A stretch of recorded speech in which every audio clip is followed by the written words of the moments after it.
Welcome back to the channel. Today, we are talking about one of the most practical, deeply honest, and life-changing self-help workbooks ever updated. A manual that refuses to sugarcoat your struggle. It meets anxiety head-on. This edition does not say, "Just calm down." Teaches you how. It does not give you empty cheer. It gives you tools. You do not have to feel alone in your fear. You do not have to pretend.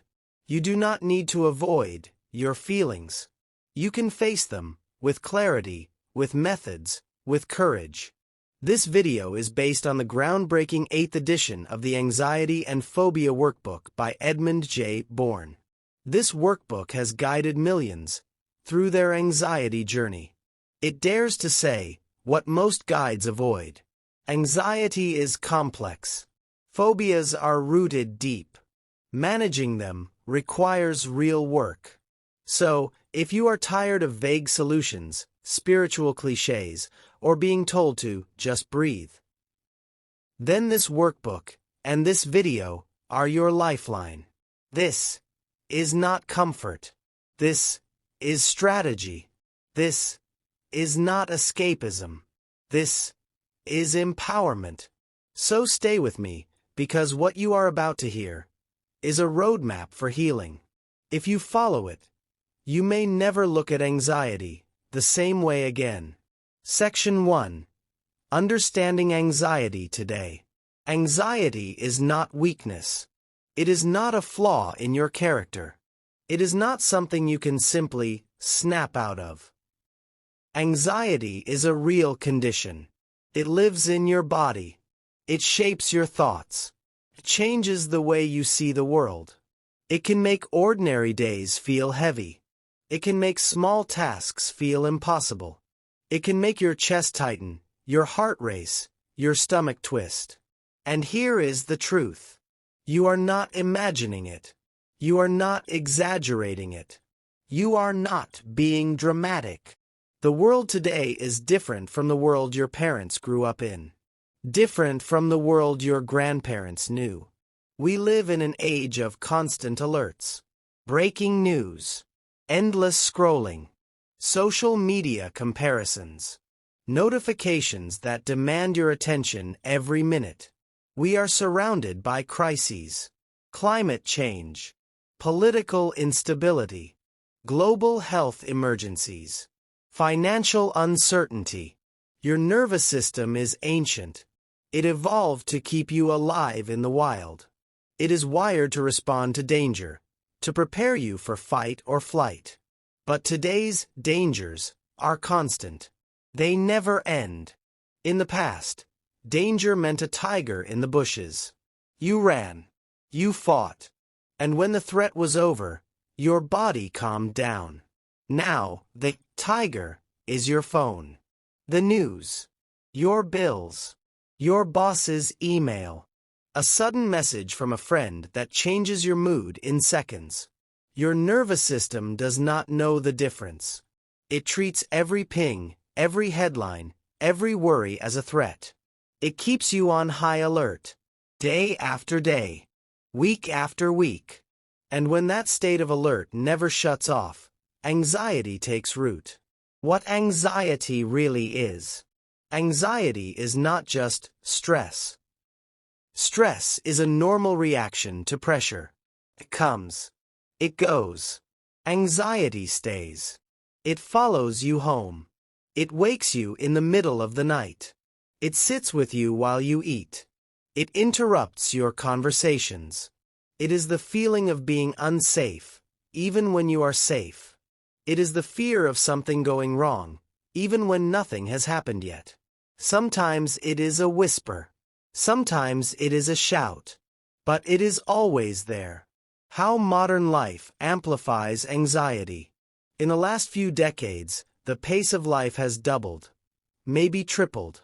Technology has connected us in ways we never imagined. But it has also trapped us in an endless loop of stimulation. We are expected to be available all the time. To answer quickly. To respond politely. To keep up with the news.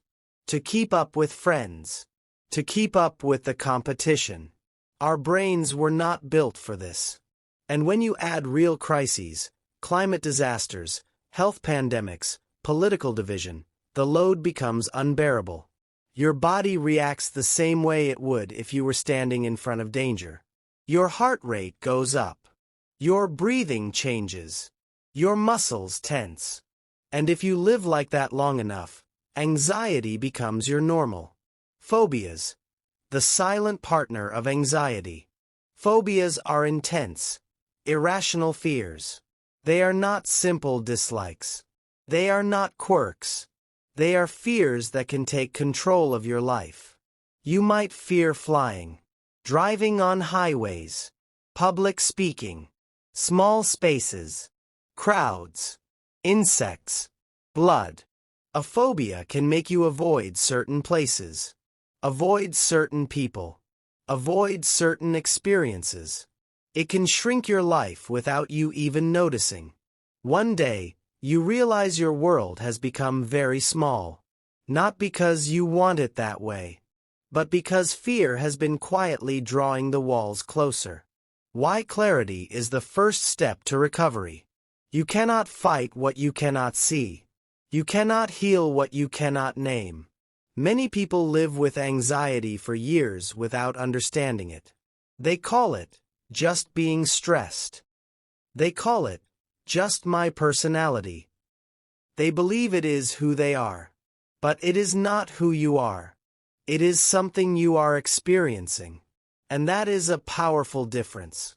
When you know what anxiety really is, and why it happens, you can stop blaming yourself. You can stop thinking you are broken. You can start seeing it as a signal, not a sentence. Clarity gives you power. When you name your fear, you weaken it. When you understand its patterns, you can interrupt them. When you know your triggers, you can prepare for them, instead of being blindsided. Here is the promise of this workbook. It will not only explain anxiety and phobias, it will show you exactly how to manage them. It will give you strategies you can use today, tomorrow, and for the rest of your life. Because anxiety is not the end of your story. It is just a chapter. And starting now, you are learning how to write the next one yourself. Section 2.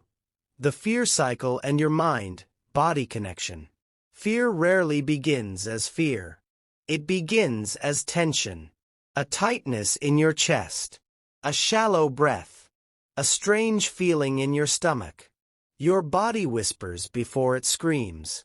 You might notice your jaw clenching. Your shoulders rising toward your ears. Your thoughts becoming slightly faster. Your patience growing shorter. This is how the fear cycle begins. The problem. We usually ignore these early signs. We push through the day. We tell ourselves, it's fine. I'm fine. But the truth is, our body is already sounding the alarm. How tension grows into panic. Think of anxiety like a match. One small spark can be controlled. Blow it out, and it's gone. But if you let it burn, if you feed it with oxygen, soon you have a fire you cannot ignore. Tension is that first spark.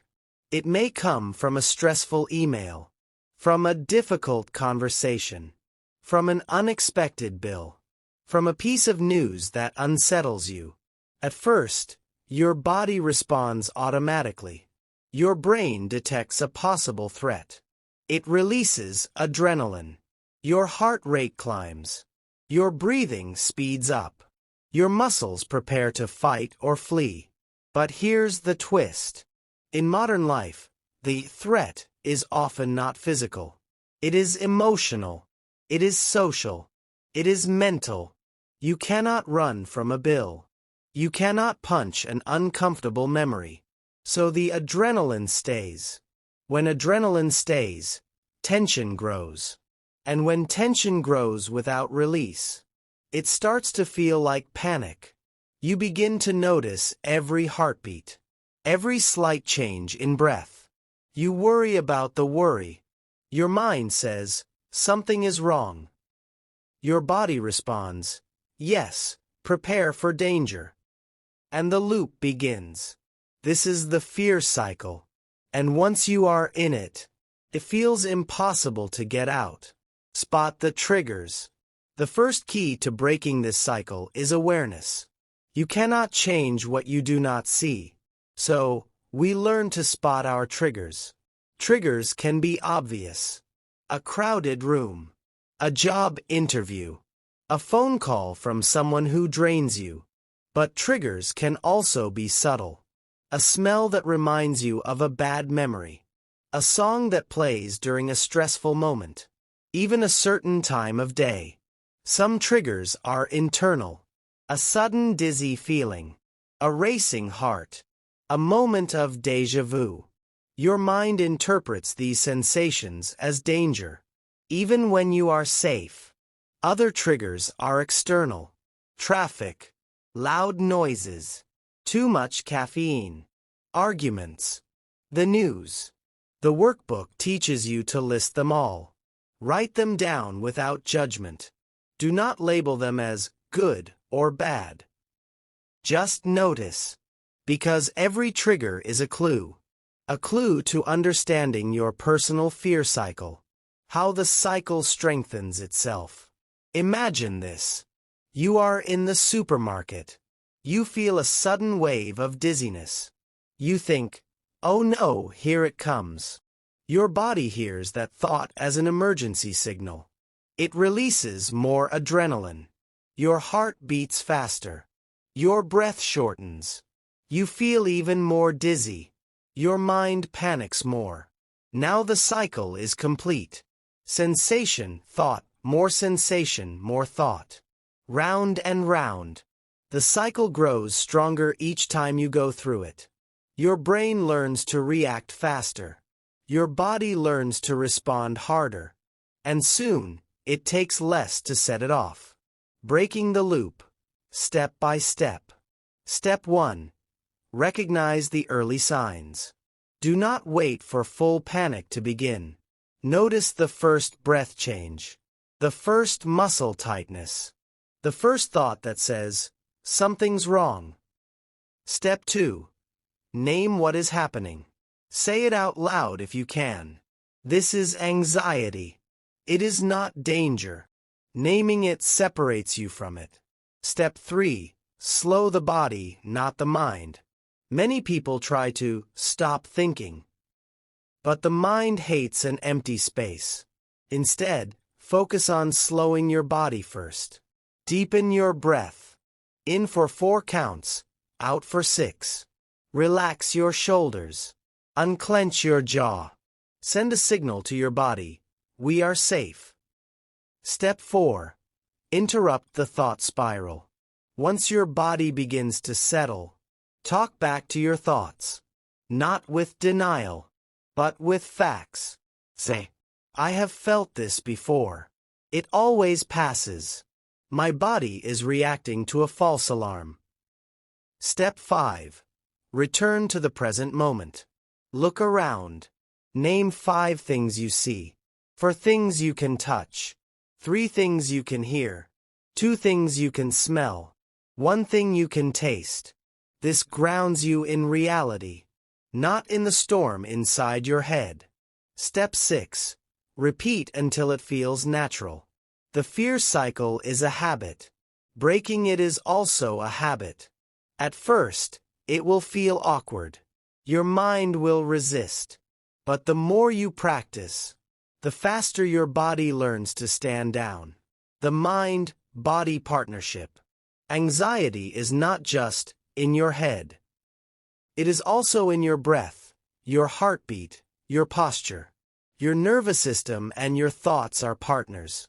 When one escalates, the other follows. The good news? You can use this partnership to your advantage. Calm the body, and the mind often follows. Calm the mind, and the body loosens its grip. Think of it like a seesaw. When fear pulls one side down, you push gently on the other side. Not with force. Not with panic. with steady, small actions that bring you back to balance. The power of catching it early. The workbook stresses this truth. It is easier to stop the cycle early than to end it mid-panic.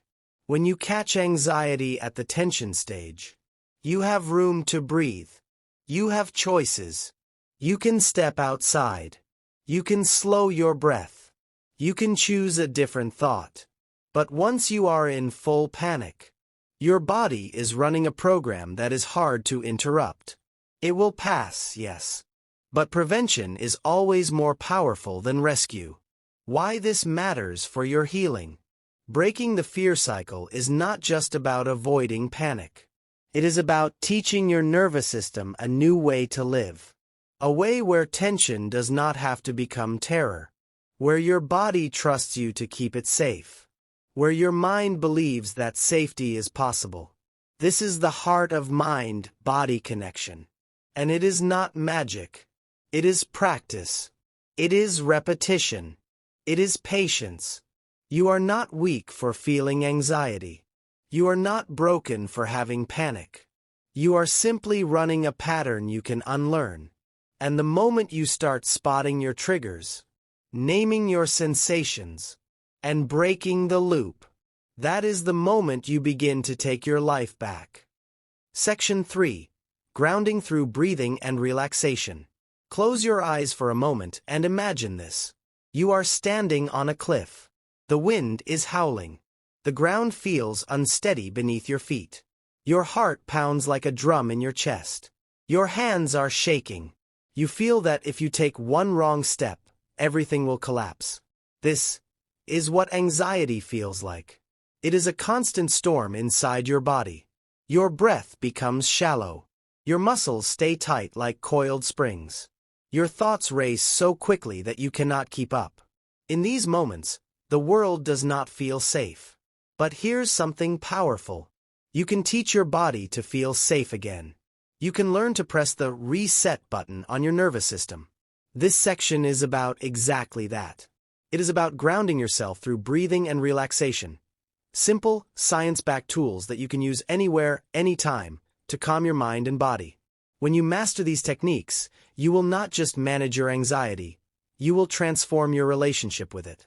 Why breathing matters. Breathing is the one thing you do from the moment you are born until the moment you die. It is automatic, but it is also under your control. And here's the secret. Your breath is the fastest way to send a signal to your brain that says, I am safe. I can relax now. When you are anxious, your breathing changes without you noticing. It becomes fast and shallow. This feeds the alarm system in your body, making your heart beat faster and your muscles tense even more. It becomes a vicious cycle. Anxiety changes your breathing, and your breathing makes your anxiety worse. Breaking this cycle starts with learning how to breathe the right way. Exact breathing patterns to calm anxiety. Let's start with one of the simplest and most effective methods. Slow diaphragmatic breathing. Find your spot. Sit or lie down somewhere comfortable. Place one hand on your chest and one hand on your stomach. You want the hand on your stomach to move more than the one on your chest. Inhale slowly. Breathe in through your nose for 4 seconds. Feel your belly expand like a balloon. Hold for a moment. Pause for 1 to 2 seconds. This tiny moment tells your body there is no emergency. Exhale gently. Breathe out through your mouth for 6 seconds. Imagine you are letting go of stress with each breath. Repeat for 2 to 3 minutes. You can even whisper in your mind. Inhale calm. Exhale tension. Another powerful method is the box breathing technique, used by Navy SEALs to stay calm under extreme pressure. Inhale for 4 seconds. Hold for 4 seconds. Exhale for 4 seconds. Hold again for 4 seconds. Repeat this for 4 to 5 rounds. You will feel your heartbeat slow down. Your muscles will loosen. Your mind will quiet. Muscle relaxation. Fast and effective. Anxiety is not just in your mind. It lives in your body. One way to free yourself from it is progressive muscle relaxation, PMR. Here is how it works. You tense specific muscle groups for a few seconds, then let them relax completely. This contrast teaches your body what true relaxation feels like. Start with your feet. Curl your toes tightly for 5 seconds. Release. Feel the tension melt away. Move to your legs. Tighten your calves. Hold for 5 seconds. Release. Your stomach. Pull it in. Hold. Let go. Your shoulders. Shrug them up toward your ears. Drop them down like heavy bags. Your face. Squeeze your eyes shut. Relax. Notice the softness. By the end of this exercise, your whole body feels lighter. It is like dropping a heavy backpack you did not know you were carrying. Resetting your body's alarm system. Think of your nervous system like a smoke detector. Its job is to warn you of danger. But when you have anxiety, it starts going off for no reason, like a fire alarm ringing when you just made toast. Breathing and relaxation tell your nervous system, the fire is out. You can stop the alarm. Over time, with practice, your body learns to stay calmer even in stressful situations. It is like retraining a guard dog to stop barking at every shadow, making it a daily habit. The secret is not to wait until panic strikes.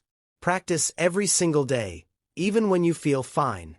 It is like learning a new language. You must train your body to speak the language of calm. Morning. Start your day with 5 minutes of slow breathing. Afternoon. Take a break and do 2 minutes of box breathing. Night. Use progressive muscle relaxation to help you sleep. You will notice the difference. Your mind will be clearer. Your body will be looser. And you will recover from stress much faster. Anxiety may still knock on your door sometimes. But when it does, you will have the tools to greet it calmly, breathe deeply, and send it on its way. Your breath is your anchor. Your body is your safe place. And every time you practice, you are teaching yourself a powerful truth. You are not powerless against anxiety. You are in control. You can calm the storm inside you. Section 4. Challenging anxious thoughts. Anxiety often begins in the body. A racing heart, tight shoulders, shallow breath. But what keeps it alive is not just your body's alarm system. It's your mind. More precisely, your thoughts. The trap of automatic thoughts. When anxiety strikes, your brain produces quick, automatic thoughts. They feel instant. They feel true. They feel urgent. But here's the secret. Automatic thoughts are not facts. They are guesses. They are your brain's rapid-fire attempt to make sense of danger. And often, they are wrong. Example. You feel your heart pound. Your mind says, I'm having a heart attack. Your stomach churns. Your mind says, something is terribly wrong. You see someone glance at you. Your mind says, they're judging me. These thoughts arrive without permission. They bypass logic. They trigger fear. And once fear rises, more thoughts follow. This creates a mental loop. Physical symptom, scary thought. More anxiety, stronger symptoms. Why the mind hijacks you. Your brain is built to protect you. The survival part of your brain, the amygdala, does not wait for careful reasoning. Its job is to scream, danger, the moment it senses threat. In ancient times, this was life-saving. In modern life, it can be overwhelming. If your brain once learned that crowds are dangerous, it may trigger panic every time you enter a busy street. If it learned, my heart racing means danger, it may start a spiral every time you climb stairs. The problem. Your brain cannot easily tell the difference between real danger and imagined danger. So it reacts as if both are the same. Step 1. Catch the thought. You cannot challenge a thought you do not notice. So the first step is awareness. Think of it like turning on a light in a dark room. You cannot fight what you cannot see. When you feel anxiety rise, pause.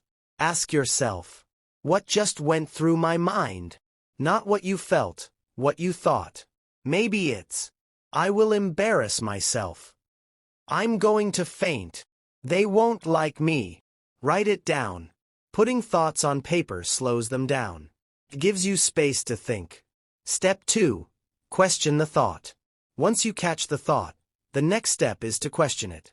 This is called cognitive restructuring. It means replacing fear-driven guesses with balanced, realistic thinking. Ask yourself, is this thought 100% true? What evidence supports it? What evidence challenges it? Is there another explanation? Could this be just my anxiety talking? What would I tell a friend who had this thought? Often, we are kinder and more logical with others than with ourselves. Has this happened before?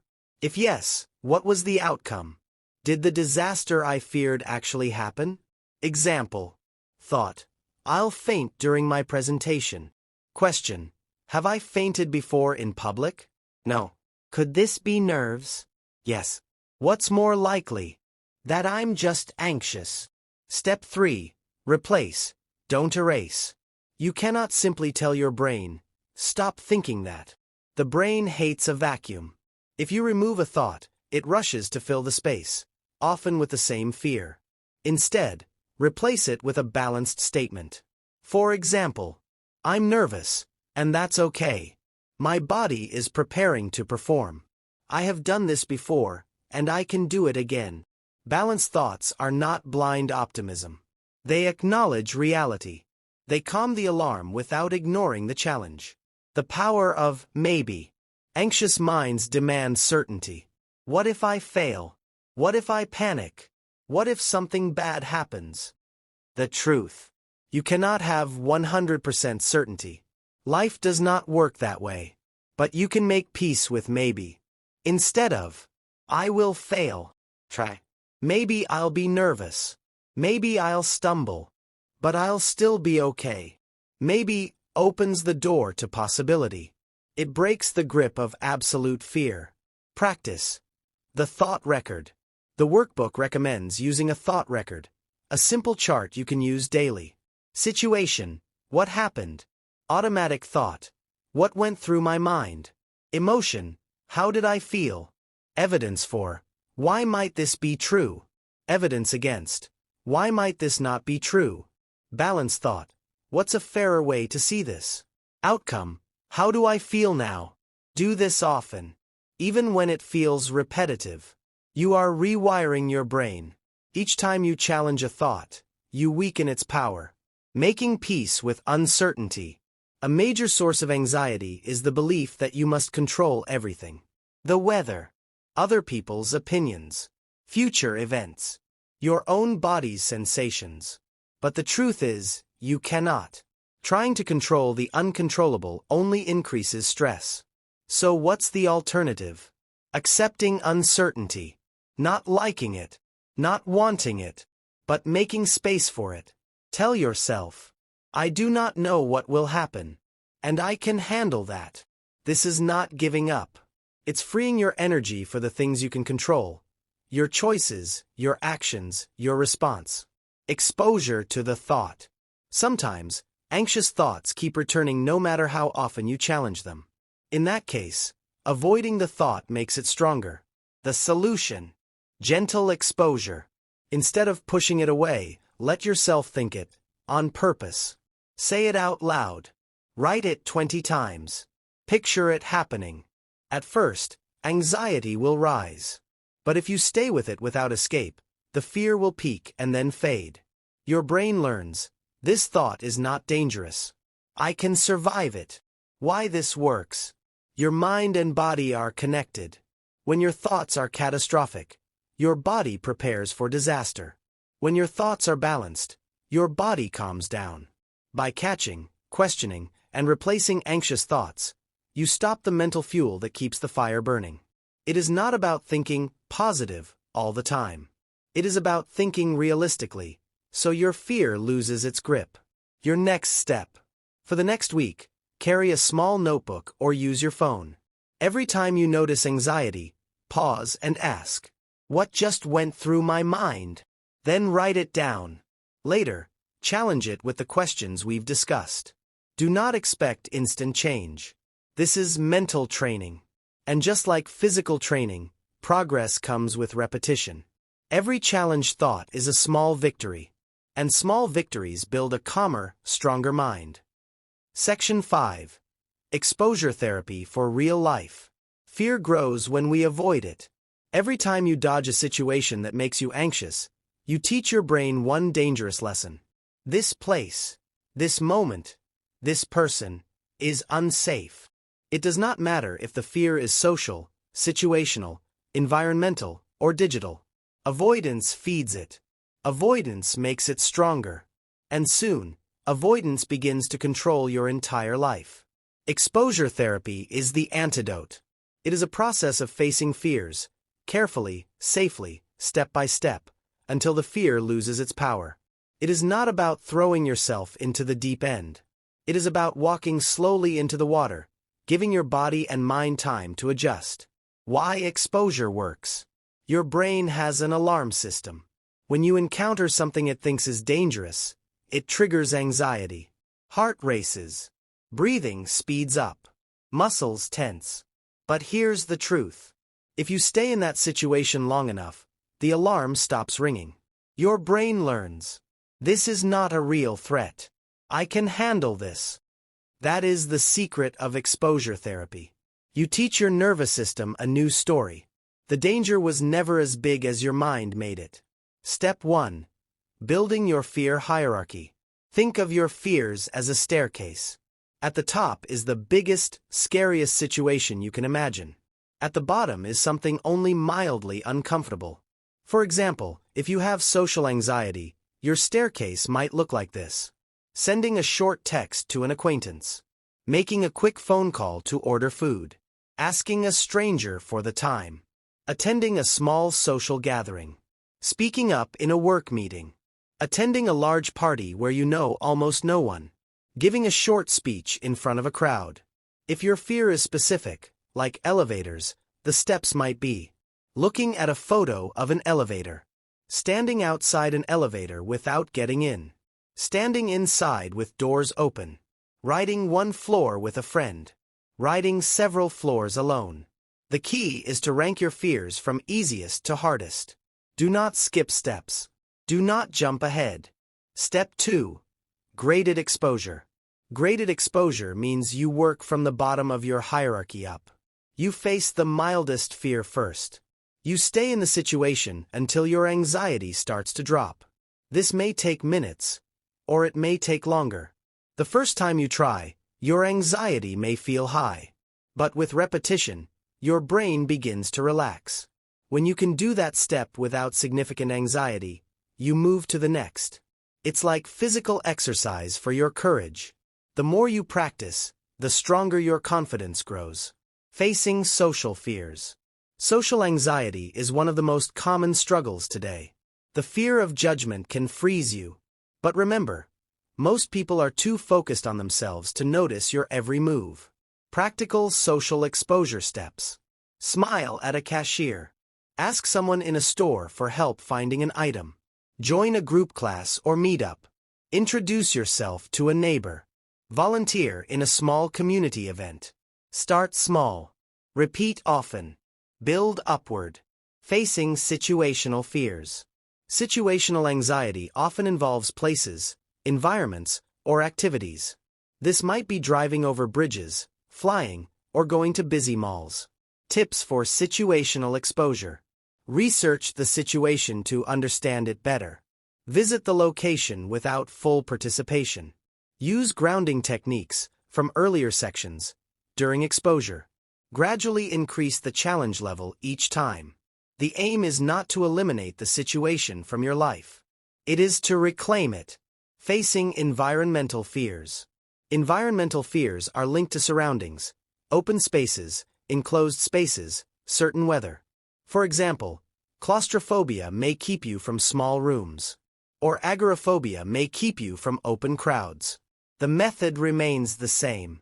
Start with mild exposure. Pair it with relaxation skills. Repeat until the fear weakens. The human brain is wired to adapt, but it needs a chance to see that adaptation is safe. Digital anxiety, the modern threat. Not all fears are physical. Today, many experience digital anxiety, fear triggered by social media, emails, messages, or online judgment. Social media can amplify self-comparison. It can trigger fear of missing out. It can make you dread opening your phone. Digital exposure is a new but important skill.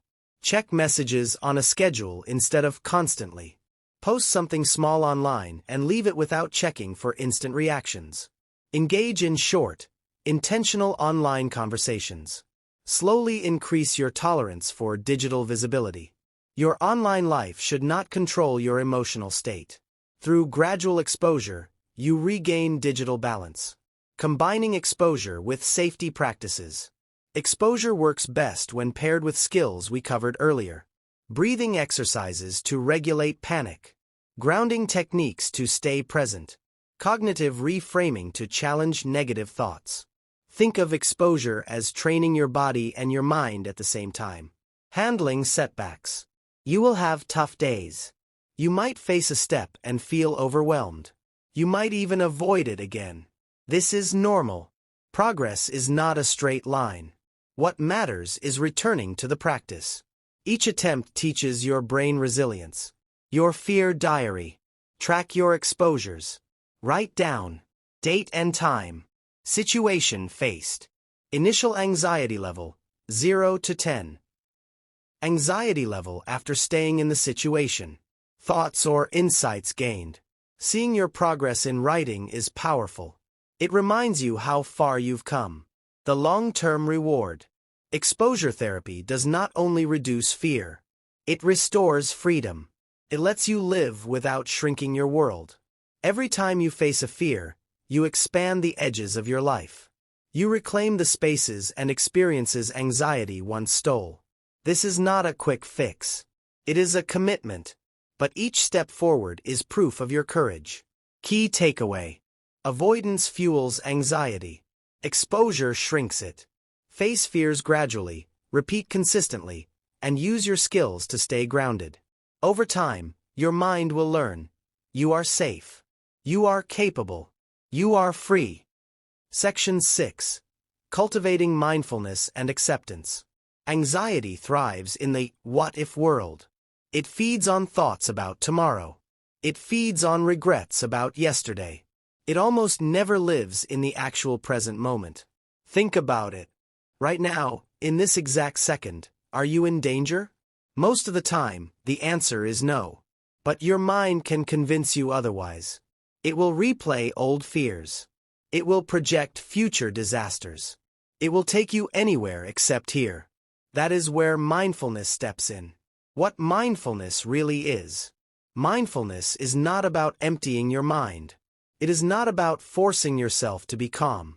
It is not about becoming someone who never worries. Mindfulness is the simple act of noticing. Noticing what is here. Noticing without judgment. Noticing without trying to change anything. It is the skill of sitting with life exactly as it is. And here is the secret. The present moment is almost always less frightening than the stories in your head. When you bring your attention to the present, your body begins to relax. Your nervous system shifts from alarm to rest. And in that space, anxiety loses some of its grip. Present moment awareness. Let us start with the most basic exercise. Wherever you are, stop for a moment. Look around. Pick 3 things you can see. Notice their colors. Notice their shapes. Notice the way light falls on them. Now, listen. Pick 3 things you can hear. It could be the hum of a fan, the sound of distant traffic, the faint rustle of your own clothing. Finally, notice 3 things you can feel. The texture of the chair under you, the temperature of the air, the sensation of your feet touching the floor. That is mindfulness in its purest form. You are training your brain to land in the now. And every time you do, you weaken anxiety's hold, letting thoughts and sensations pass. One of the hardest parts of anxiety is believing every thought that appears. Your brain says, "What if something bad happens?" And your body reacts as if it is already happening. Mindfulness teaches you to treat thoughts like clouds in the sky. They appear. They drift. They fade. Here is a simple image. Imagine you are sitting by a river. Every thought you have is like a leaf floating by. You do not have to chase the leaf. You do not have to push it away. You just watch it float downstream. The same is true for sensations. Maybe your heart is racing. Maybe your chest feels tight. Instead of fighting those sensations, name them. This is my heart beating faster. This is tension in my chest. When you name what is happening, you create space. You remind yourself that sensations are temporary. They will pass, just like clouds. Why this works in anxiety. Anxiety feeds on resistance. The more you try to push a thought away, the stronger it becomes. The more you fight a sensation, the more your body stays in alarm mode. Mindfulness flips the script. It removes the fight. It tells your brain, this is not an emergency.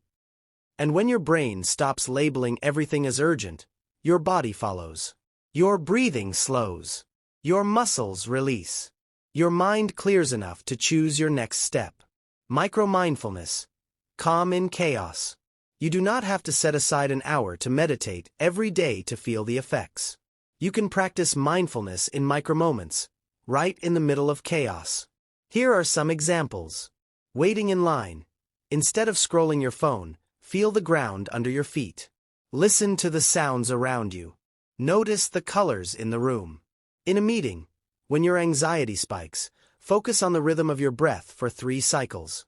Inhale, exhale. Repeat. Before sleep, place one hand on your stomach. Feel it rise and fall. Say silently, here, now. These small moments add up. They train your brain to stay anchored.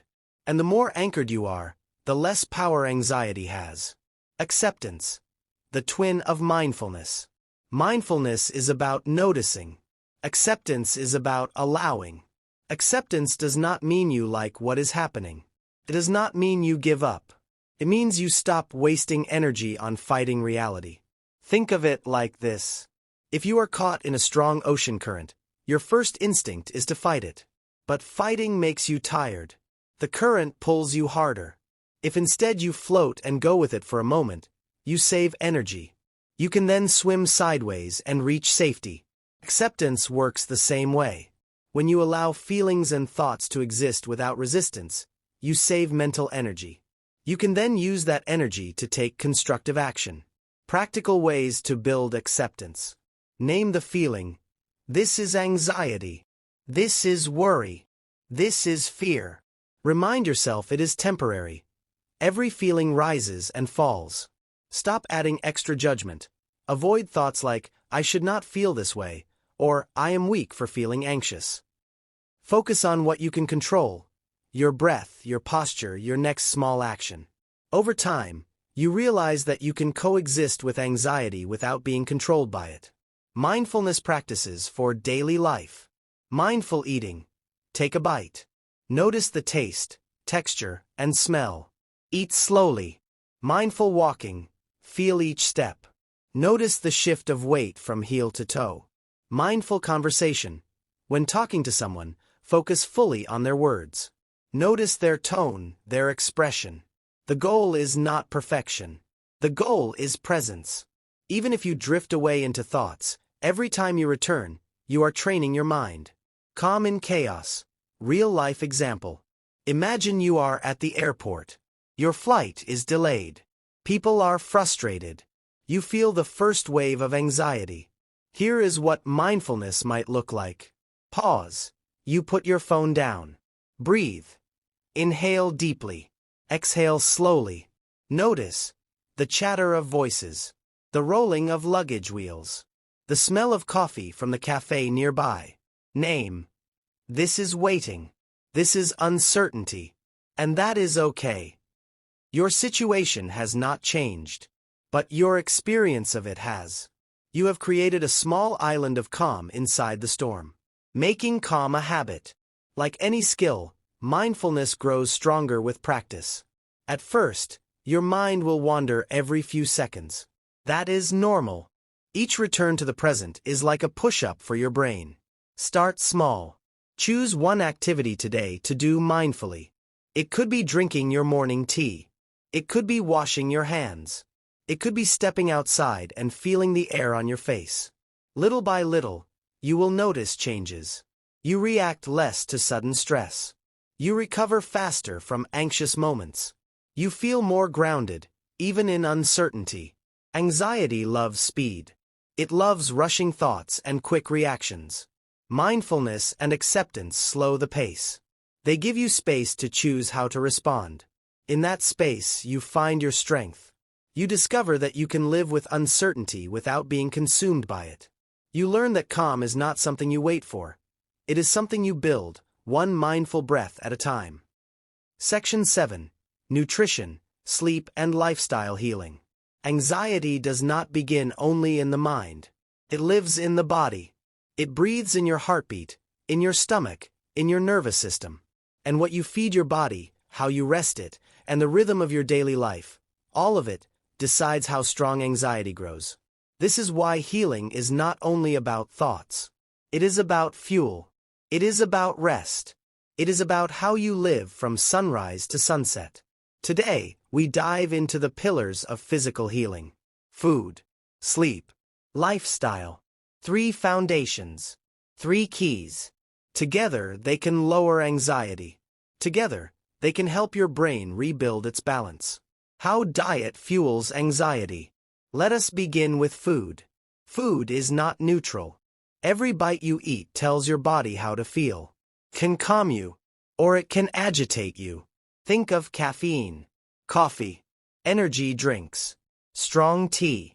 Caffeine stimulates your nervous system, keeps you awake, but it also mimics the signs of panic: rapid heartbeat, shaky hands, sweating, restlessness.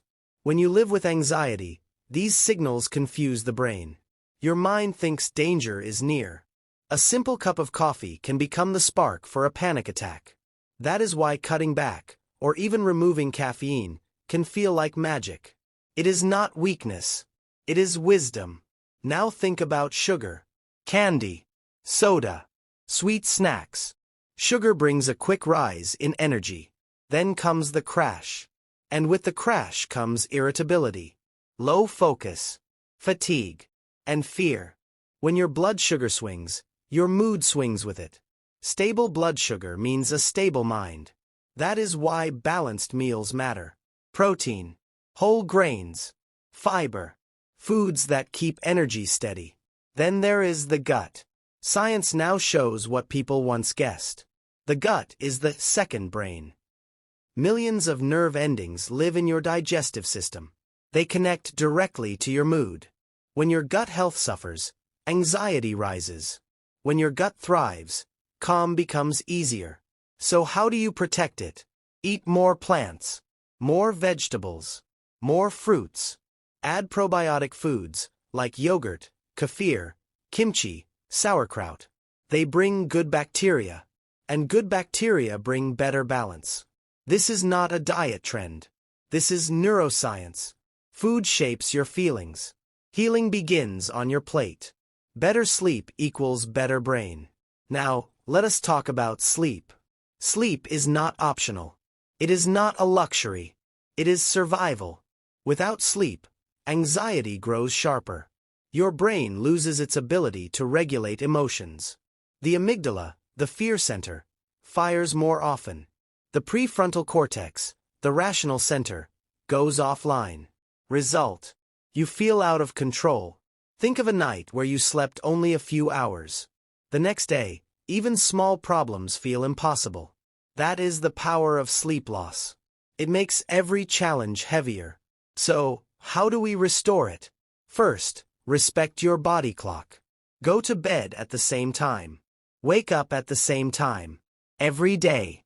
Even on weekends. Consistency trains the brain. Second, prepare for sleep. Turn off screens an hour before bed. The blue light tells your brain it is still daytime. Instead, dim the lights. Let your body release melatonin naturally. Third, create a ritual. Maybe it is gentle stretching. Maybe reading a calm book. Maybe deep breathing. When you repeat it each night, the body learns it is time to rest. Fourth, watch what you consume. Caffeine in the afternoon can steal your sleep. Heavy meals before bed keep digestion busy. Alcohol may make you sleepy, but it disturbs deep rest. Avoid them. Finally, honor your sleep environment. A dark room. A cool temperature. A quiet space. Your body deserves a sanctuary. Your mind will follow. Sleep is not weakness. Sleep is repair. Every night is your body's chance to reset anxiety. Do not skip it. Lifestyle routines for mental resilience. Now we step into lifestyle.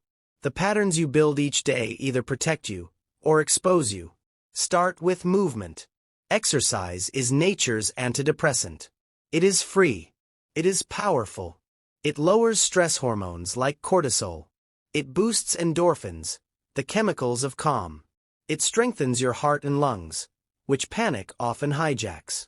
This does not mean you need to run marathons. A 20-minute walk can shift your mood. Gentle yoga can relax tight muscles. Dancing to your favorite music can lift your spirit. Consistency matters more than intensity. Move daily.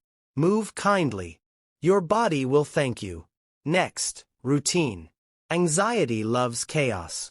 It thrives when life feels unpredictable. A simple routine builds structure. Wake up, eat, move, sleep, on rhythm. This does not mean rigidity. It means steadiness. A steady life calms an unsteady mind. Then, connection. We are wired for people. When you isolate, anxiety grows louder. When you connect, the burden feels lighter. Talk to a friend. Join a support group. Spend time with family. Even short moments of connection can ground you. Add joy. Yes, joy is medicine. Laughter releases tension. Play opens the mind. Hobbies create flow, the state where worry disappears. Paint, cook, garden. Write. Do something that makes you forget time. That is healing. Finally, boundaries. Your energy is precious. Say no to toxic demands. Limit doom scrolling. Step away from endless news. Protect your peace like a treasure, because it is. The whole picture. Nutrition, sleep, lifestyle. They are not extras. They are the core. An anxious mind cannot heal in an unhealthy body, and a tired body cannot carry a calm mind. They are one system, one circle, one life. When you eat with care, you feel stronger. When you sleep deeply, you think clearly. When you move, connect, and live with rhythm, you grow resilient. This is not about perfection. It is about direction. Step by step, choice by choice. You build a foundation where anxiety cannot dominate. So ask yourself tonight, what will you change first? Will you cut the late coffee? Will you protect one more hour of sleep? Will you walk outside instead of scrolling endlessly? One shift can change the chemistry of your brain. Anxiety is loud, but so is healing. And with food, sleep, and lifestyle, you can turn that healing into your daily soundtrack. This is not theory. This is practice. And it begins with your next meal, your next night's sleep, your next choice. Choose wisely. Your peace depends on it. Section 8. Medication and alternative pathways. Anxiety is real. It is not weakness. It is not imagination. It is not simply all in your head. It is chemistry. It is body. It is nerves, hormones, signals. And sometimes, the weight is too heavy to carry alone. That is where medicine steps in. Not as magic, not as escape, but as support. Modern medications. Let us begin with what is new. SSRIs. Selective serotonin reuptake inhibitors. These are the most prescribed medications for anxiety. You may know the names: sertraline, fluoxetine, escitalopram.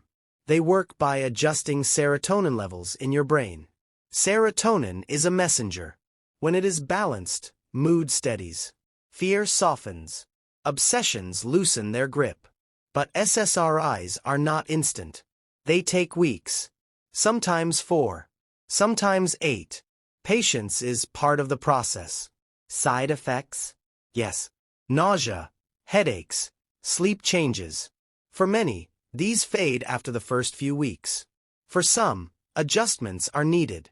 Then there are SNRIs, serotonin, norepinephrine reuptake inhibitors. Think venlafaxine. Think duloxetine. These target two messengers, serotonin and norepinephrine. The result: better mood, less tension, improved energy. SNRIs are often chosen when anxiety is mixed with physical pain, because they ease both mind and body. Fast relief options. But what about panic? What about sudden storms that strike without warning? Here, doctors may use benzodiazepines. Names like alprazolam, lorazepam, clonazepam. They calm nerves fast. They slow the storm. But they also bring risk, tolerance, dependence, withdrawal.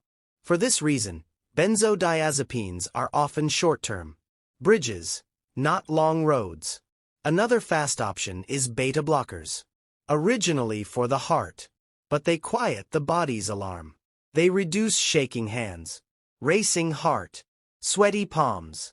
They are often used for performance anxiety, a speech, a test, a stage moment. What's new in medicine? Now, what is new? You may have heard the word ketamine. Yes, it was once known only as an anesthetic. Now it is a breakthrough option for depression and anxiety. Ketamine works differently. Not on serotonin, not on dopamine, but on glutamate, a different messenger.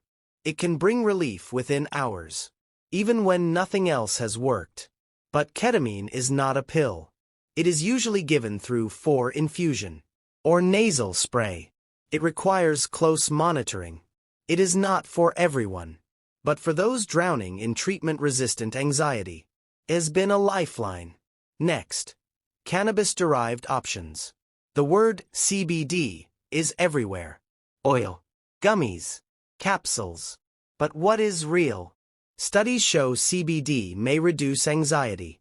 It interacts with serotonin receptors. It calms without the high of THC. However, results vary. Dosage matters. Quality matters. It is not regulated in the same way as prescription drugs. So guidance from a medical professional is essential. Beyond pills, evidence-based supplements. Not everyone wants, or needs, prescriptions. This is where supplements enter. But let us be clear. Not all supplements are equal. Some work. Some do little. What does research say? Magnesium. Low magnesium is linked to anxiety. Supplementing may help calm nerves, especially for those under chronic stress. Omega-3 fatty acids, found in fish oil. They improve brain health, and they may reduce anxiety symptoms. L-theanine, an amino acid from green tea, gentle, non-sedating, helps ease tension without making you tired. Ashwagandha, an herb used in Ayurvedic medicine. Some studies show it lowers cortisol. That means less stress, more balance. Chamomile, more than tea. Extracts of chamomile have been tested in clinical trials. They show measurable reductions in anxiety. But remember, supplements are not magic. They are aids. They support. They do not replace therapy or medical guidance. Mind-body alternatives. Now let us turn to the body. Because anxiety is not only brain chemistry. It is whole body experience. Yoga. Breath meets movement. Stretch meets stillness. Studies show yoga reduces cortisol. It improves mood. It quiets racing thoughts. It is not about being flexible. It is about being present. Each pose is a practice. Each breath is a pause. Acupuncture. Thin needles. Precise points. For centuries used in Chinese medicine.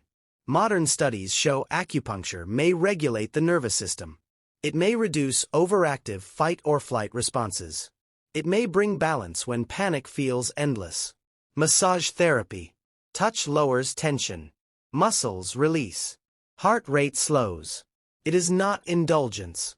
It is medicine through the skin. Meditation. We spoke of mindfulness earlier, but here it stands as therapy. Proven. Researched. A daily anchor. When practiced regularly, meditation reshapes the brain. The fear center, called the amygdala, shrinks. The prefrontal cortex, the seat of calm, strengthens. You literally rewire your response to fear. Blending approaches. Here is the truth. There is no single path. For some, medication is the answer. For others, supplements plus therapy. For others still, yoga plus SSRIs. Healing is not one size fits all. It is layered. It is personal. It is evolving. Imagine a toolkit. Inside are many tools. SSRIs, SNRIs, beta blockers, ketamine, CBD, magnesium, yoga, meditation, acupuncture. You do not need to use all, but you must know what is available. You must choose wisely. You must build your own system. Clarity, not confusion. Anxiety clouds judgment. It tells you there is no hope, that you will always feel this way, that you are broken, but that is not truth. Science is advancing. Options are expanding. Hope is real. Medication does not make you weak. It makes you resourced. Supplements do not make you naive. They make you supported. Yoga does not make you strange. It makes you steady. The goal is not to erase anxiety. The goal is to manage it, to live with balance, to reclaim your life. So, close this section with this in mind. There are paths, many paths. Some modern, some ancient, some chemical, some physical, but all are valid. Do not be ashamed to try. Do not be afraid to ask. Do not be stuck in silence. This workbook, the 8th edition, guides you to explore, to question, to choose, to heal. This is not confusion. This is clarity. This is not the end. This is the beginning of balance. Section 9. Facing specific anxieties. Anxiety wears many faces. It is not one single problem. It changes its mask. It shifts shape depending on the person, the environment, the moment. Some fear the body itself. Some fear the judgment of others. Some fear disasters, pandemics, or the future of our planet. Each form of anxiety has its own sting, but each can be faced. Today we explore specific anxieties. We walk through panic. We stand inside social fears. We look at health anxiety. We face the storm of pandemic stress. We confront climate fear. And we learn the strategies to survive each one. Panic anxiety. Panic feels like a sudden storm. It crashes into you without warning. Your heart races. Your breath shortens. Your chest tightens. You feel dizzy, detached, unreal. The mind screams, "I am dying."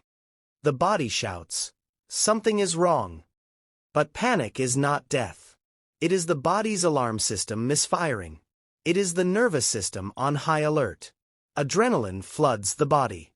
Muscles tense. Vision narrows. It feels catastrophic. But it is survivable. The first step is recognition. Say to yourself, "This is panic, not death, not danger." Labeling reduces fear. The second step is slowing down. Breathe low and steady. Inhale through your nose. Hold. Exhale through your mouth. Repeat again. Each breath signals safety. A third step is grounding. Look around. Name 5 things you can see. 4 you can touch. 3 you can hear. 2 you can smell. 1 you can taste. This grounds you in reality. It pulls you out of the storm. Panic is terrifying, yes. But panic is also temporary. It rises. It peaks. It falls. It does not last forever. You are stronger than the wave. Social anxiety. Now we turn to social fear. This is the fear of judgment. The fear of being seen. The fear of being disliked or rejected. It whispers. They are watching you. They are laughing at you. They see your flaws. In truth, most people are not watching. They are thinking about themselves. But the anxious mind magnifies every glance. Every silence feels like judgment. Every stumble feels like failure. How do you face this? One step is exposure. Start small. Say hello to a stranger. Ask a simple question in a store. Build courage piece by piece. Each success is proof. You can stand in the light. Another step is thought challenging. Ask, where is the evidence? Is it true they hate me? Is it true they notice every flaw? Most of the time, no. The mind invents the story. But reality is gentler. Also, practice compassion. If you stumble, laugh softly. If you blush, remind yourself. Humans blush. Humans stammer. Humans are not perfect machines. You belong here as much as anyone. Health anxiety. Now we face health anxiety. This fear centers on the body. Every sensation becomes a warning. A headache feels like a tumor. A skipped heartbeat feels like heart failure. A cough feels like cancer. The anxious brain scans the body. It notices every twitch, every ache. It magnifies them. It interprets them as danger. But most are harmless. The body has random sensations all the time. The key is balance. Yes, respect your health. Yes, see doctors when symptoms are serious. But do not let anxiety send you running for endless tests. Do not let Google feed your fears. Online searches always end in worst-case scenarios. Instead, track patterns. Does the symptom stay? Does it grow? Or does it come and go? Most anxiety symptoms fade with calm. Chest tightness, headaches, digestive upset. These are often stress, not disease. Ground your thoughts with facts. Remind yourself, my body is strong. I am safe in this moment. Then redirect energy. Walk, stretch, call a friend. Choose life over endless checking. Pandemic stress and media overload. Next is pandemic stress. We lived through a global shock. Fear of infection. Fear of death. Fear of isolation. The world changed overnight. Normal routines collapsed. Families were separated. News was filled with numbers, losses, chaos. Many are still healing. Still fearful of crowded spaces. Still anxious when they cough. Still heavy with grief. Pandemic anxiety is real. It is not weakness. It is the scar of trauma. How do we heal it? First, limit media. Constant news replays the fear. Scrolling for updates deepens worry. Choose 1 or 2 trusted sources. Check once. Then close it. Do not feed your nervous system poison. Second, restore connection. Call a friend. Meet outdoors. Share stories. Isolation feeds fear. Connection restores calm. Third, build safety rituals. Wash hands. Open windows. Keep small habits of care. These rituals calm the body. They remind you, I am not helpless. I can act. Pandemic fear may linger, but step by step, trust returns. Life can feel safe again. Climate anxiety. Finally, climate fear. This is the fear of the future. The fear of fires, floods, storms. The fear of a collapsing planet. Young people especially carry this. They ask, will there be a world for me? Will my children survive? Climate anxiety is heavy because it feels so big. One person cannot fix the planet, and that powerlessness fuels dread. But here is the truth. Worry without action deepens despair. Action transforms fear into purpose. Start small. Plant a tree. Reduce waste. Join local climate groups. Vote for leaders who act. Every step builds hope. Also, limit doom scrolling. Yes, the planet struggles. Yes, disasters happen. But there are also victories. Renewable energy is growing. Communities are adapting. Young voices are rising. Balance the narrative. And practice grounding. Touch the earth with your feet. Sit under a tree. Breathe fresh air. Remind yourself, the earth is still here. You are still here. And life continues. Closing thoughts. Panic, social fears, health anxiety, pandemic stress, climate fear. They are different masks of the same root. Anxiety. Each feels unique, but each follows the same path. Fear arises. Thoughts spiral. The body reacts. And each can be softened. With grounding. With breath. With thought challenging. With connection. With mindful action. You are not helpless before these fears. You can face them. You can live with courage in a world full of uncertainties. You can carry fear without letting it define you. Because the truth is simple. Fear does not own you. You own the fear. Section 10. Spirituality, Meaning and Mental Peace. Anxiety is not just a disorder of the mind. It is also a disorder of meaning. When we do not know why we are here. When we feel that life has no deeper purpose. When we think our struggles are only random suffering. Anxiety grows heavier. This is why many therapists now focus on the spiritual side of healing. It is not about religion only. It is about faith. Faith in something larger than the self. Faith in a higher order. Faith that pain has purpose. When faith is absent, anxiety becomes endless. Faith as anchor. Faith works as an anchor in storms.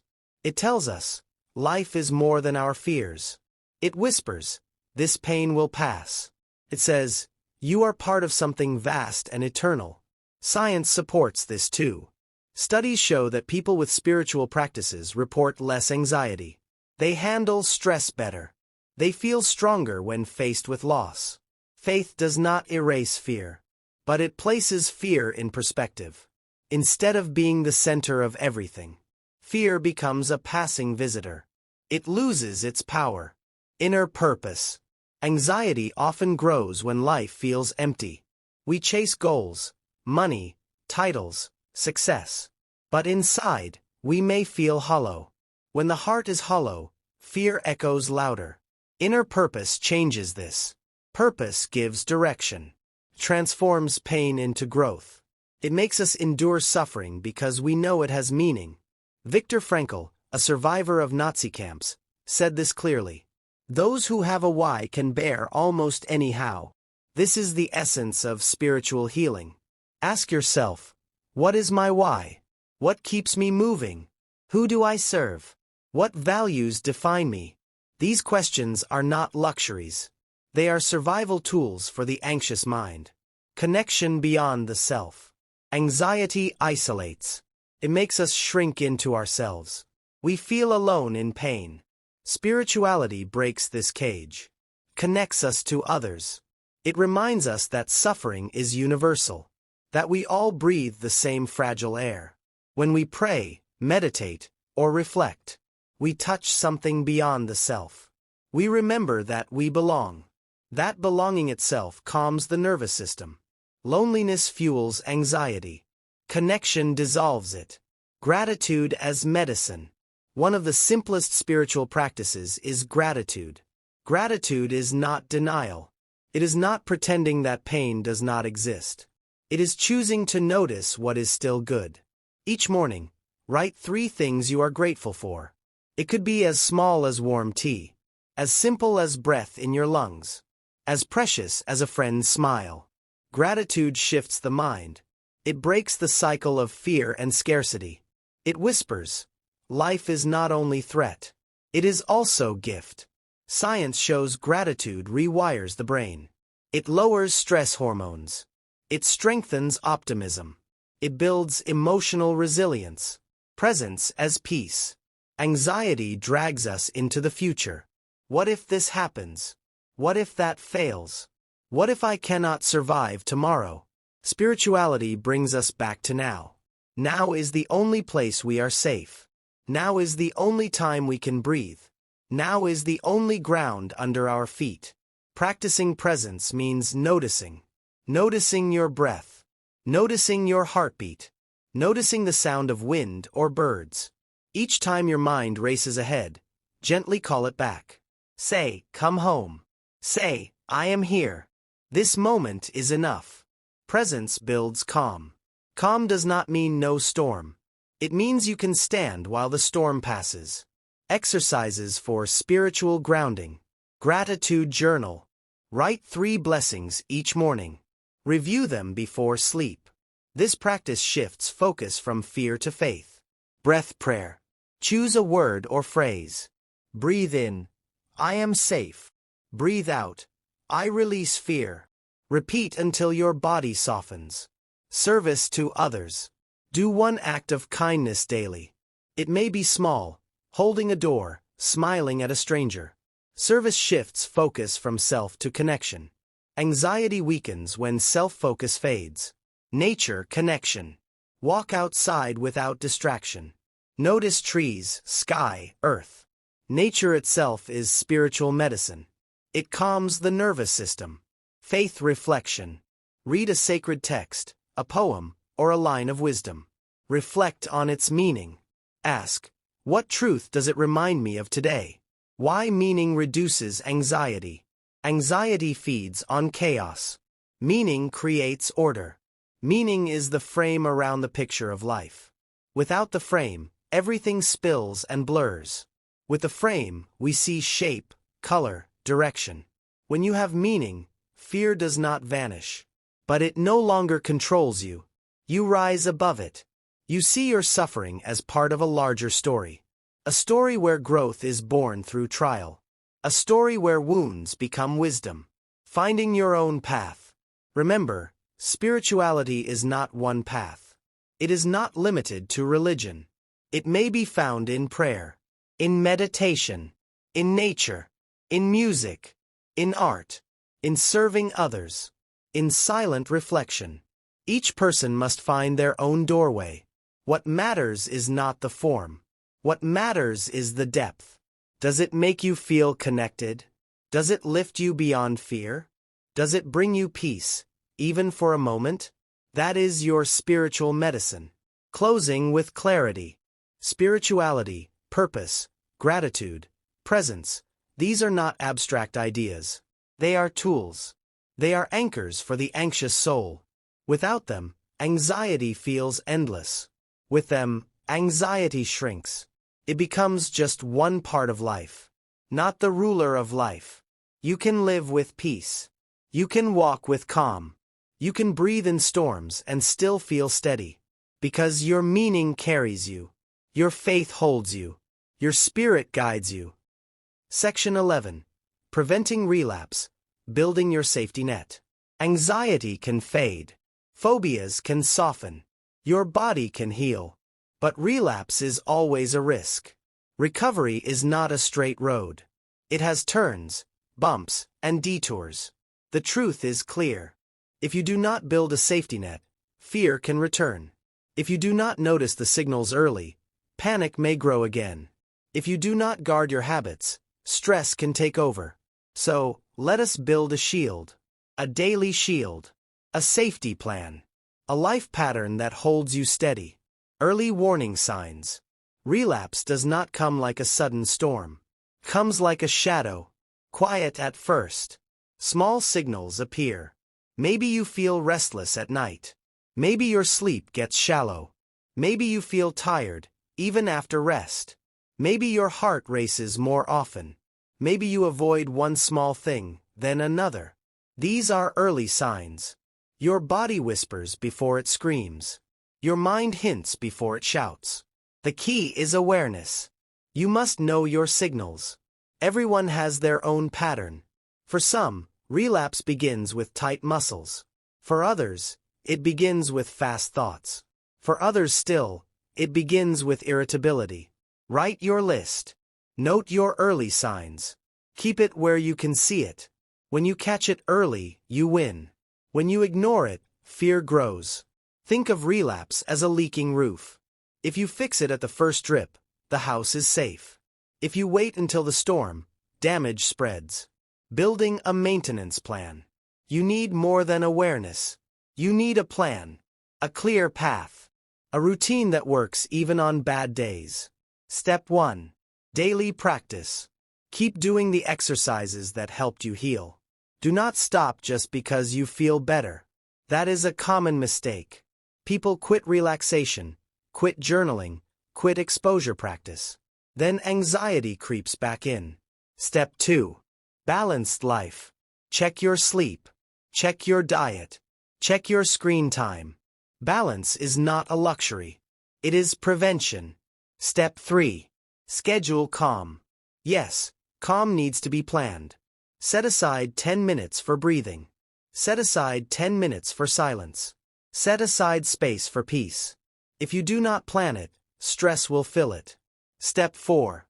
Check your supports. Who can you call when fear rises? Who will listen without judgment? Who helps you remember your strength? Keep those names near. Do not wait until crisis to reach out. Step 5. Update your toolkit. The tools you used at first may need to grow.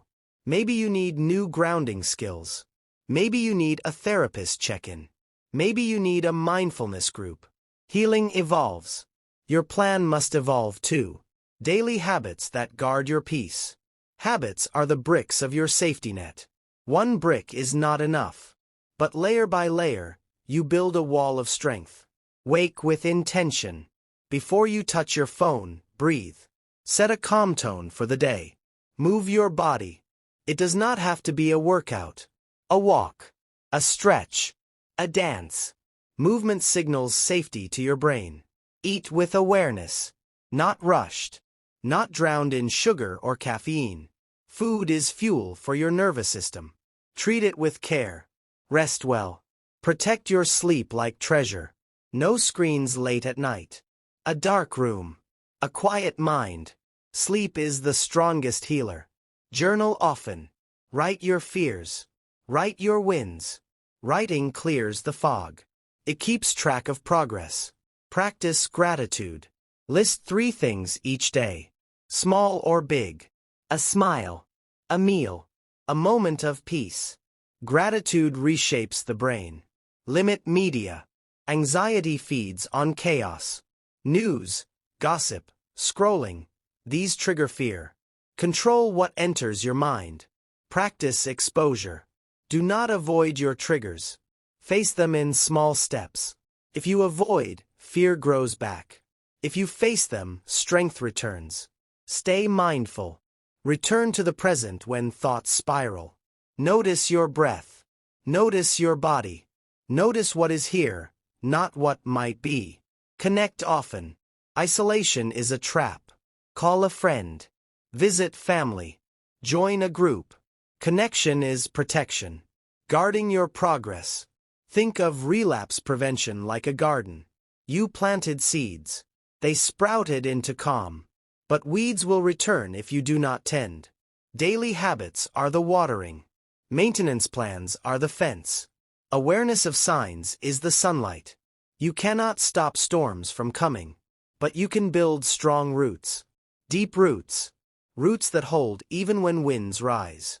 Your safety net is not just one thing. It is layers. Awareness. Practice. Support.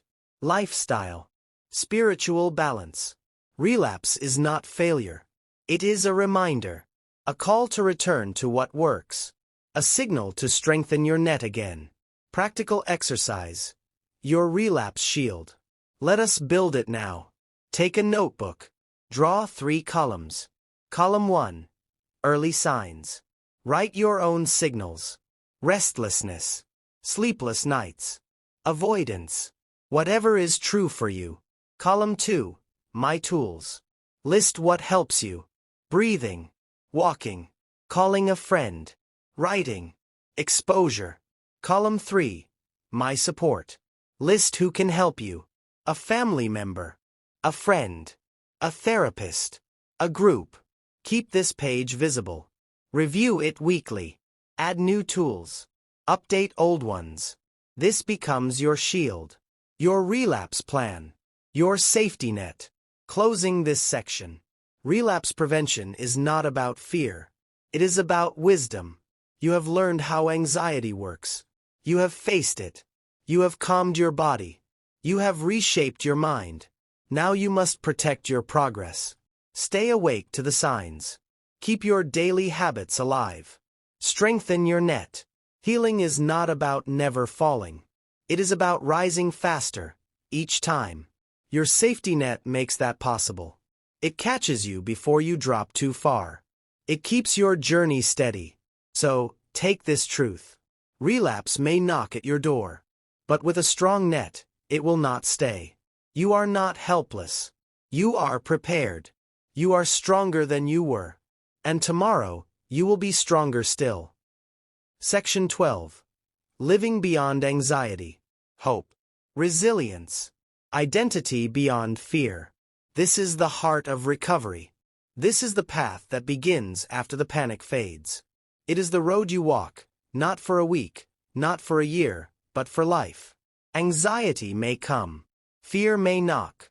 But you now know. You are not your anxiety. A daily process. Recovery is not a single event. It is not a finish line you cross. It is a daily process. It is a practice. It is a choice repeated over and over again. There will be days when you feel strong. There will be days when fear tries to return. Both are part of the journey. The key is this. You keep moving forward. You use your tools. You breathe. You ground yourself. You remind yourself of truth. You say to yourself, this feeling is not forever. This moment will pass. I have walked through worse. I will walk through this too. You are not your anxiety. Anxiety wants to steal your identity. It whispers lies. It says, you are weak. It says, you are broken. It says, you cannot handle life. But anxiety is not who you are. It is only a reaction of your nervous system. It is a pattern your brain has learned. It is not your character. It is not your destiny. You are more. You are strength. You are resilience. You are possibility. Think of a storm. When clouds fill the sky, you may forget the sun is there. But the sun never disappears. It is only hidden. Your true self is the same. Calm, clear, capable, always there, even when fear covers it.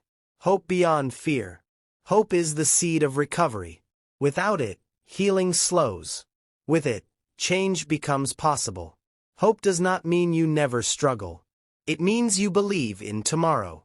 It means you trust your growth. It means you see beyond the present fear. Every time you face anxiety and survive, hope grows. Every small victory, leaving the house, speaking up, breathing through panic, builds hope. Hope says, if I can handle this moment, I can handle the next. Resilience. Resilience is not about never falling. It is about rising again. Every setback teaches. Every challenge builds strength. Every time you stand back up, your resilience deepens. Think of a tree. Wind bends it. Storms shake it. But the roots grow deeper with each storm. That is you. You are not fragile glass. You are flexible bamboo. You bend. You do not break. Resilience is built by practice. By daily habits. By learning to face fear, again and again. Identity beyond fear. Anxiety may have shaped part of your life. But it does not define you. You are more than a diagnosis. You are more than panic.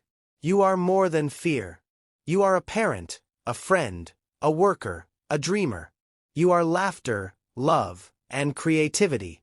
You are courage, even in shaking hands. When you remember who you are, anxiety loses power. When you connect to purpose, fear shrinks.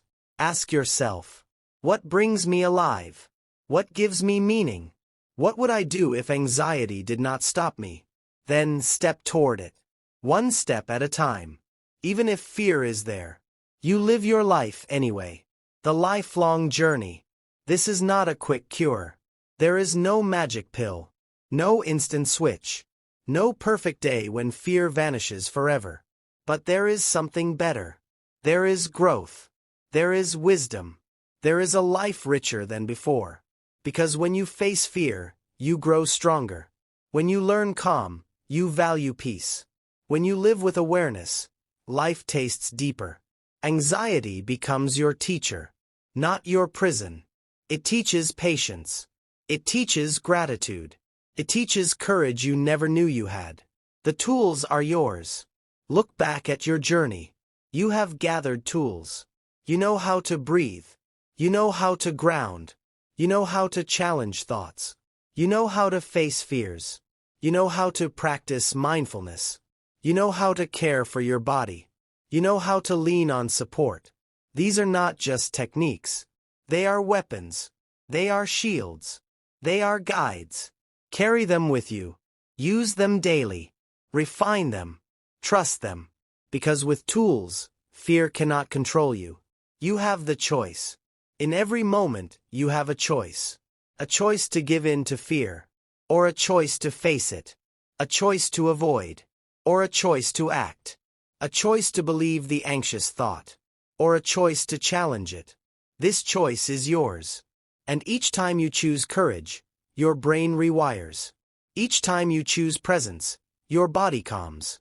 Each time you choose hope, your spirit lifts.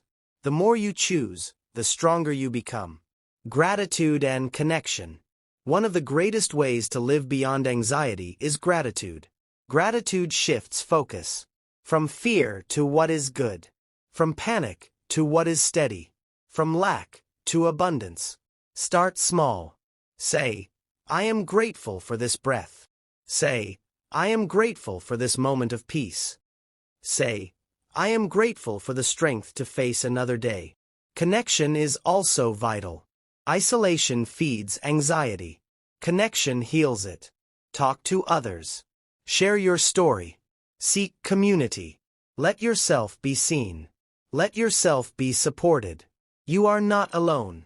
And when you walk with others, the weight feels lighter. Living fully. Beyond anxiety is life. Life with color. Life with meaning. Life with joy. It may not be free of fear, but it can be full of courage. It may not be silent of worry, but it can be loud with love. Living fully means not waiting until anxiety is gone. It means living now. It means traveling even if nervous. It means speaking even if shaky. It means laughing even if fear whispers.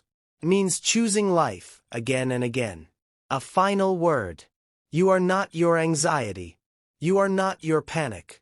You are not your fear. You are the one who breathes. You are the one who chooses. You are the one who grows. You have the tools. You have the strength. You have the resilience. You have the choice. And most of all, you have hope. This is not the end. This is the beginning. The beginning of life. Beyond anxiety.